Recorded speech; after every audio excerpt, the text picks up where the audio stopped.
What's up guys, welcome to Daily Refinement. In today's video I'm going to go over some packing tips and also the fact that Lego is selling really well for me. I know that's super obvious that Lego sells super well, but I want to go over some packaging tips and tricks because you guys know I don't normally sell collectibles and there's a lot that goes into it. So I want to talk a little bit about what people have told me are best practices. Let's get into it.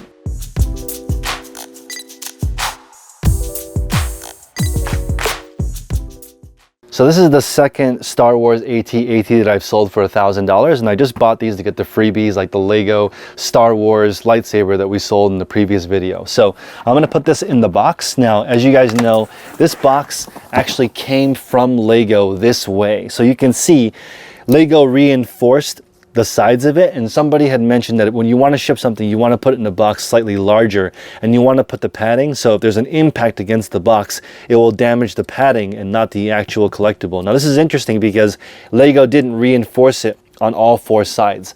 I'm not going to reinforce all four sides with this because this is a very thick box, but I do understand why people say they reinforce all the edges of the box so that if there's an impact against the side of the box, it doesn't damage the actual collectible. And I know that especially with Lego collectors, they really want to have a pristine box.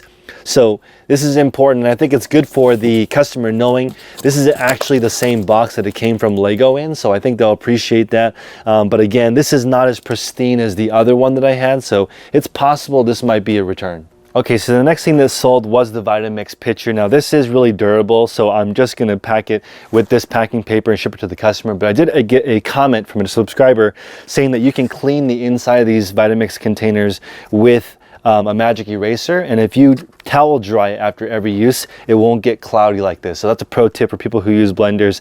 It's like a form of dry rot with the inside and the plastic falling apart. That's from it being wet and then drying over time. It's damaged the plastic. So you can kind of clean it up with magic eraser, but just a cool tip that you can clean a lot of these types of appliances with just a magic eraser. So I'm gonna tape these up at the same time.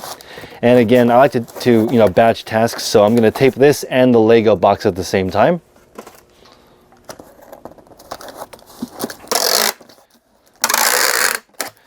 And I am really offended because somebody in the comment section said that I pack like a first day employee at Amazon. You know what? That's not too bad because if Amazon's training is on point, and they ship millions of packages a day, and it's not so bad. But again, I don't sell collectibles. Part of this 100 listing challenge is to let you guys know you should stay in your lane. My items are clothing, and so they're not really fragile, but if you are selling collectibles, you're gonna have to really be a shipping expert. So I'm just gonna pass on all the best tips and tricks that I got from my subscribers if you wanna sell collectibles. I just want to shout out Dylan in our group who makes a full-time living just selling these Lego minifigs. So I would love to sell Lego as my only category if I was going to sell in the toy niche, because I think they said if you invested in Lego, it would have been a better investment than gold over the years. So I can see that. Lego collectors are pretty insane. All of my Lego sold in 1 or 2 days, and I wasn't even pricing it under market. I just priced it at market. That's how hard it is to get some of these sets. So I got a couple of comments about not using bubble wrap. So I just use this craft paper because it's what I have. In the items that I sell, I never use bubble wrap. So let me know in the comment section below the best place to get bubble wrap, because I will add that, because in my challenge of continuing moving forward, a lot of the items that I find will be collectible. So I definitely want to have bubble wrap and the right supplies to do that. So let me know so I can pass that information on to my subscribers and audience. Speaking of supplies, I'm going to need some help, so I am going to sell my Pokemon collection because I no longer care about collecting them. So I have some pretty cool cards, and I just don't know exactly how to sell them. So please let me know in the comment section below how you would approach selling individual cards. Normally, I only sell graded Pokemon cards. So since there's been such a backup on PSA, I haven't sent any in. So I've just sort of kept these. I enjoy opening packs just for myself, not really as my business, but I think a lot of people do sell cards. So we are going to put together a sports/Pokemon card call eventually, and I want to know what you guys think. What should be in that call? Is it best practices? Should we be talking about which packs to buy upcoming? Should we be doing group buys? How should we approach the card game? Because there's a lot of people who sell cards.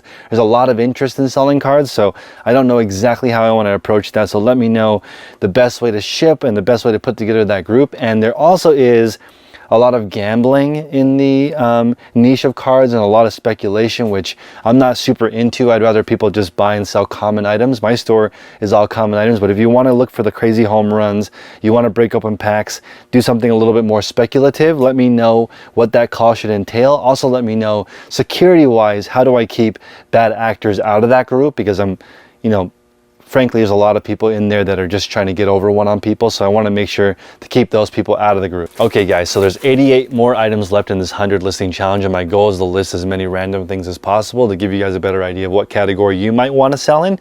So let me know what else other categories you want me to sell in. Is it jewelry? I'm going to personally sell some plush and some camera equipment, so that's going to be the next thing that I list in this series. But let me know or send stuff in. I'll leave my address right here for you guys to send me something if you want me to list in that category. But let me know. In the beginning, everyone starts as an everything seller, so I think everyone start by just selling stuff around your house. That's where you need to begin. If you need more help, reach out to us at patreon.com/theresellers podcast. I appreciate you guys. See you next time.